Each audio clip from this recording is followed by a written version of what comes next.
Guys, this is the tail end of a Heart of the Swarm TVZ, and it's not looking very Heart of the Swarmy. There were some recent changes to the moship core to give it 13 range when it purifies a Nexus, while also not being forced to attach to the Nexus. But it still only does 20 damage. It used to do 40 damage a shot, now it does 20, and it's just not nearly as scary.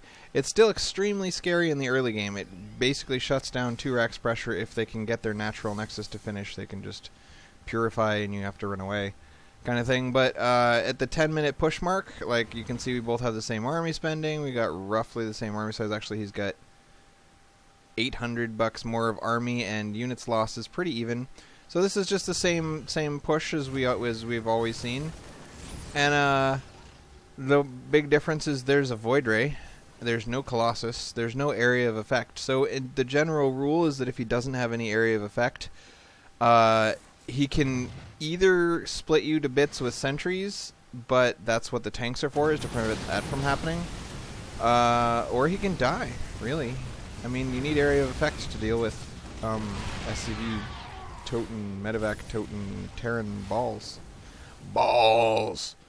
So we're going to watch Purify in action as I come and squish his face. That engagement, he tried to use force fields to split off just a small number of units and get a good engagement, and he completely failed at that, taking twice as much damage as I did. And same thing is going to happen here. As soon as these tanks siege up, he's going to clump up his entire army in a little tiny ball and take $1,000 of damage in one shot. My cute little mine is not going to manage to get anything done in this engagement, unfortunately, and his mothership core is going to be irrelevant to the engagement as well. So it's now $2,000 down, and I'm just going to keep inching forward and doing the exact same thing again and again and again. So come on, mine, we really want you to do something, but he doesn't want to do anything. It's not how he rolls. So this is the Purify thing. You got an army on your doorstep. It's just completely stomped your face. I would have fought... See, in the past, the key to surviving this sort of poke was to force the tanks to siege up and then unsiege and then siege up and then unsiege over and over as he crosses the field. But now that the Purify gives the Nexus 13 range and can be basically kept up indefinitely, I think. It has a 1-minute duration and costs 100 energy, so I don't know if it can be kept up indefinitely or not. I don't know how math works just yet. So tanks can't siege you from a distance, really. But I guess that the Nexus doesn't have a 13 vision range.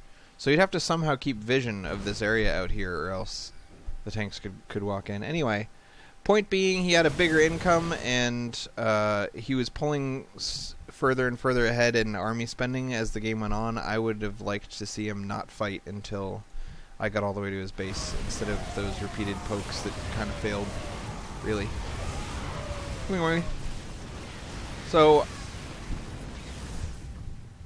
it is both glorious for me to see that Purify isn't super scary, especially if you have SCEs to repair the damage that it does, and terrible for Protoss people to see the same thing.